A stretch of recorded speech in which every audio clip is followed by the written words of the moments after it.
Hey everybody, what's up? So this is going to be a movie review, and it's going to be of an older film, but one that I haven't done yet, and that is my review for Star Wars Episode 1, The Phantom Menace. And as you know, in 80-something days, Star Wars Episode 9, The Rise of Skywalker comes out, so in honor of that, I will be reviewing the Star Wars films that I have not reviewed yet, specifically Episodes 1, 2, 3, 5, and 6. And I will have reviews of all of those out before The Rise of Skywalker comes out. Alright, so let's get started. So Star Wars Episode 1, The Phantom Menace, begins with Obi-Wan Kenobi and Qui-Gon Jinn being sent to the Trade Federation's droid control ship to negotiate a trade settlement with the Trade Federation under the orders of Supreme Chancellor Valorum. But after Newt Gunray, the Viceroy of the Trade Federation, finds out that Qui-Gon and Obi-Wan are Jedi, he has them nearly assassinated by his battle droids, and Obi-Wan and Qui-Gon escape and make it down to the planet of Naboo, where they meet up with Jar Jar Binks. After they save Jar Jar, he agrees to go with them on a mission to save Padme Amidala, the Queen of Naboo, from the Trade Federation, who are forcing her to sign a treaty that will make their invasion of her planet legal. After escaping the Trade Federation, they wind up on Tatooine and meet up with Anakin Skywalker, the film's main character. Anakin then agrees to help them get the parts that they need to repair Padme's ship, and he and Qui-Gon form a strong bond that eventually leads to Qui-Gon believing that Anakin is the chosen one, or the one who is destined to bring balance to the Force by destroying the Sith. And at the same time, Darth Maul, the apprentice of the great Sith Lord Darth Sidious, is hunting them. And now that I've briefly summarized the plot, let's get into my pros and cons with the movie. Okay, so based on the analysis notes that I took, my biggest pro with The Phantom Menace is probably the wider variety of ships, aliens, planets, and weapons that this movie introduces, and that's present throughout the entire prequel trilogy. Now, the reason why that's my biggest pro is because, first and foremost, it makes the galaxy feel larger as it should feel, but at the same time is also a vast improvement from the original trilogy, which had not a very wide variety of planets, aliens, and weapons, mostly because of technology, but also because of budgetary reasons. Like, this movie alone introduces a lot of very different types of planets, aliens, ships, and also droids. Like, this movie was the first to introduce battle droids, which in my opinion don't really have a great design. You know, they're very simplistic and easy to destroy. Like, for majority of this movie, like, somebody's always like shooting them or cutting them with a lightsaber. You know, they're not very effective. And also in the Clone Wars, they're very goofy. Like, they're really just comedic relief. They're not imposing villains because they're just so easy to destroy. But obviously there's other droids in this movie, like, for example, the Destroyers or Droidicas, which are much cooler in terms of design because, like, they're sort of like animals. Like, they curl up into little balls and can roll and spin and have, like, multiple blasters for arms and faces, which is really cool. And they can also form shields around themselves. Other than them, a lot of the other droids in the movie are basically droids that were also in the original trilogy. Like, you got your protocol droids and you got your R2 units, specifically 3PO and R2, who we get to see chronologically for the very first time in this. And their first meeting is pretty funny. But as for the other characters, they're kind of a mixed bag. Like, for example, Qui-Gon I'm not a very big fan of because, like, I consider him the reason why everything bad happens in the other movies, because it was his idea for Anakin to be a Jedi, and it was he who insisted that Anakin be trained, even though the Jedi Council was against it. Padme is okay, but she only has, like, really good moments towards the end of the movie, and for most of the movie she just really doesn't do much but sit around and talk politics, which is one of my major cons with the movie, is the overabundance of political themes and discussions between characters. But then again, if you really think about it, politics has always been a major factor in the Star Wars saga from the beginning. And if you deny that, you clearly weren't paying attention. Because one of George Lucas's main ideas for the original trilogy, as I'm sure you know, was basically a conflict between two opposing sides, a socio-political and sort of ideological conflict that was loosely based on the Vietnam War, which was happening at the time. And George Lucas has even said in an interview that really the Empire in the original trilogy was supposed to be the Americans, and that the rebellion was supposed to be like the Vietnamese. And the prequels, it's the Republic and the Jedi versus the Separatists and the Sith. And the sequel trilogy, it's the Resistance versus the First Order. So really, every trilogy has those socio-political themes and the idea of two opposing sides fighting each other for their own goals. As for other characters, probably the biggest standout character in this movie and the entire prequel trilogy is Ewan McGregor as Obi-Wan. Why? Because he perfectly captures the charm, humor, and also wisdom of Alec Guinness's Obi-Wan, and also kind of shows Obi-Wan at his beginnings, as a determined young Jedi who wants to, please his master, but is tasked with bringing up and training this young boy, Anakin, and he clearly isn't prepared for it at first.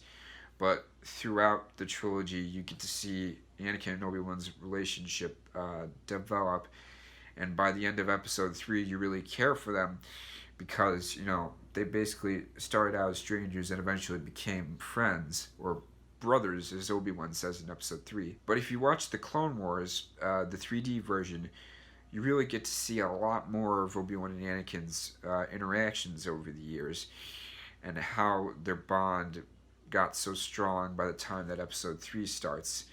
That show really brilliantly develops their relationship. And the other biggest standout character in the movie, and of course the trilogy, is Ian McDiarmid as Palpatine. He is so brilliant at playing the duality of the character. And when I say duality, I mean that for Palpatine specifically, he has to play two different personalities almost. On the outside, he has to present himself as this really honorable and trustworthy politician.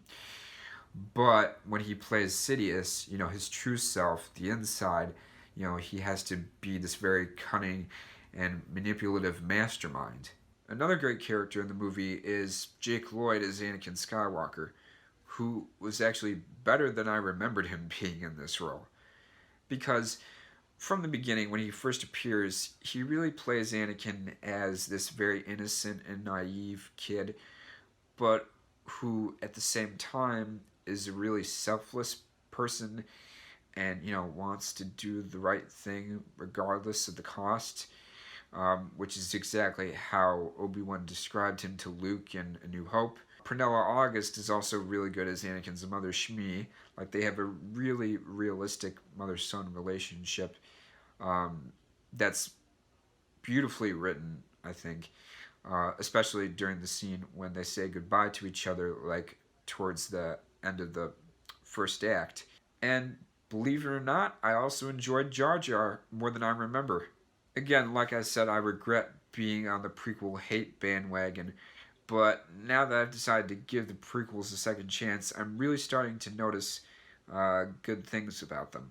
Jar Jar being a good example because, you're not really supposed to take him seriously, and I think that's the reason why a lot of prequel haters just didn't like him, because, they kind of assume, I guess, that like lots of characters in this saga have to be serious or have to have some sort of dramatic purpose, when in reality, not all of them do. Like, Jar Jar's role is really simple in this movie. He's basically just the comic relief, and he does a good job of that. He cracks jokes, he does goofy things. Ironically, he was actually based off of the character of Goofy, from Disney, as George Lucas said. But at the same time, Jar Jar is also kind of like entertaining, and he comes from a civilization of like tribal warriors who end up like helping at the end during the final battle against the droid army. And in case you're wondering, no, I don't believe the stupid Darth Jar Jar theory because there's really no evidence to support it. However, the one character in this movie who was really underrated and who I think should have gotten way more screen time and focus was, of course, Darth Maul. Why? Because his arc in season 5 of the Clone Wars is so interesting and so well written and intense. Because, like, after his defeat at the hands of Obi-Wan at the end of this movie, when he comes back in Clone Wars season 5, like, he's just all out for revenge against Obi-Wan. And the way that their relationship plays out is also really, really interesting and dramatic. Especially when Maul kills Duchess Satine, Obi-Wan's lover. But what sucks about him in this movie is that he's really just there for appearances. You know, he's just there to look cool because of his makeup and his double-bladed lightsaber. But anyway, let's move on to other details, like story-wise and technical-wise. Now, as for the overall plot and story, it is good, but it just doesn't really flow smoothly. And what I mean by flow is that, like, the plot doesn't really progress in a natural way like the plots of the original trilogy films. Now, that's partly because the characters, in my opinion, aren't as interesting as the characters in the original trilogy, but also the plot itself just isn't super engaging and you can't really get into it as much as, you know, the plots of the original trilogy films. However, like, when the film starts out, you kind of have an idea of what's going on. But the problem is that, like, as I said earlier, with all the political talk, you know, it's kind of not exactly how you would expect a Star Wars movie to be. And granted, I respect Phantom Menace for that. I respect it, you know, for being different than the original trilogy. That's probably another one of my biggest pros for it. But because of all that political talk and backstory, you know, you can't really get into the adventure and sort of thrills of the plot, you know, like you could with the original trilogy films. Because the plots of the original trilogy films were very straightforward and easy to follow. Like I said, partly because you cared more about the characters, but also partly because in terms of writing and pacing, you know, the plots of the original trilogy films weren't super jam-packed with subplots and weren't really convoluted. But with the plot of Phantom Menace, it kind of is, because there's so many different things going on. I mean, you got the plot line of Newt Gunray trying to please Darth Sidious with his plan for the invasion of Naboo. You got Qui-Gon, Obi-Wan, and Padme going to Tatooine and meeting up with Anakin and, you know, forming a strong friendship with him. And then you got the political side of the plot with Palpatine and Chancellor Valorum and how they're dealing with the Trade Federation's rise to power and their invasion of Naboo and their sort of decision process about it, and how Padme just wants to get rid of them and to, you know, not have them go through with the invasion, but she knows she's going to have to sign the treaty in order to make the invasion legal. But in order to actually do something about the invasion, she has to go to the Senate and plead her case, or to the courts, which she knows, like, take even longer to decide things as the Senate, which, you know, she actually says. And what's interesting about that moment, when she's talking with Palpatine about, like, what should they do about the invasion, like, I think that's a really important scene. Now, why do I think that's an important scene? Because it's one of the first times, chronologically, that we see Palpatine being an effective manipulator. Because he knows that she doesn't want to go to the courts because they take really long to decide on things like this. And she knows that she wants to, you know, also plead her case to the Senate, but she knows that Chancellor Valorum most likely won't act on it because Palpatine even says to her that, you know, he doesn't really have a lot of power and that knowing him, he's not going to really act on it quickly as far as his decision-making process goes.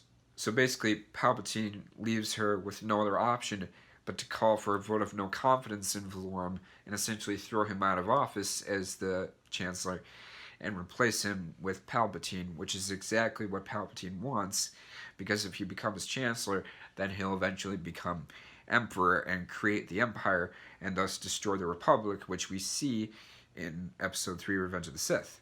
And those are really my reasons for why the plot isn't as interesting as the original trilogy films and why it doesn't really flow as well. You know, partly because of the political stuff, but also, like, even the action and adventure stuff isn't really fun or interesting. But even more so, another one of the film's biggest flaws is its pacing and editing.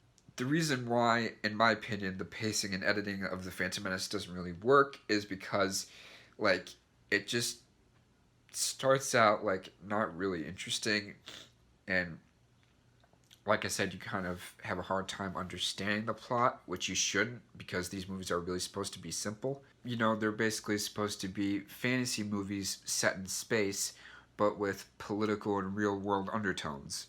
But the problem with Phantom Menace is that it focuses too much on the political and real-world aspects and doesn't focus enough on the fun and adventure that the original trilogy had so much of. Now, in all fairness, that's kind of to be expected because normally when you have a prequel to a successful franchise, it's obviously going to feel and look very different because it's, you know, taking place in a different time period, which, you know, that is a fair defense, you know, a fair argument. But it just could have been executed a little better. And another issue with the film's pacing is that there are certain scenes that really go on too long and drag.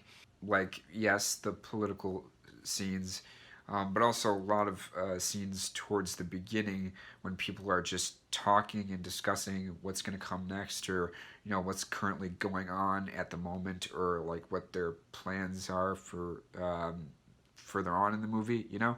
But for me, the pacing starts to pick up at the third act when everybody leaves Coruscant and decides to go back to Naboo.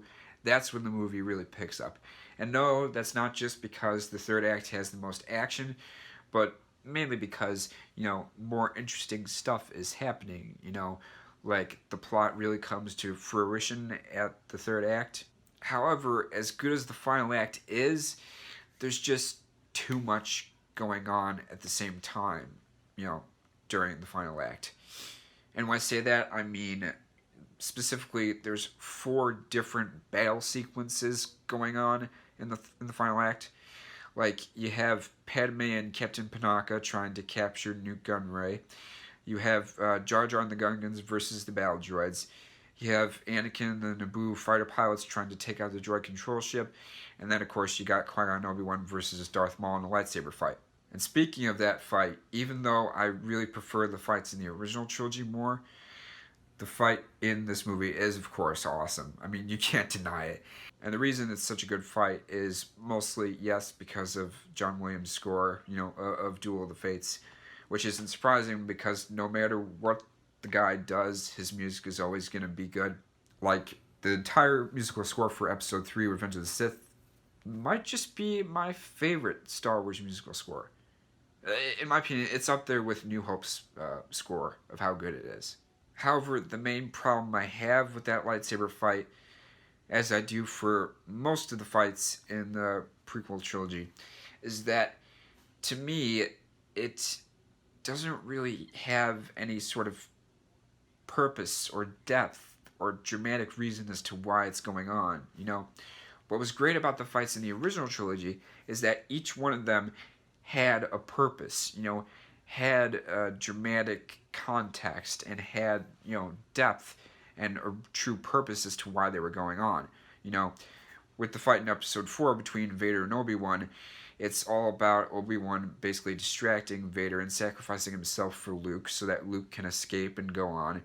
For Empire, with Luke versus Vader for the first time, it's all about, like, Luke being sort of, like, overtaken by his sort of fear and hatred of Vader, and, you know, how he's, you know, really desperate to save Han and Leia from Vader, and he sort of lets that, you know, anger and sort of arrogance, like, cloud his judgment, you know, which Obi-Wan and Yoda warn him about.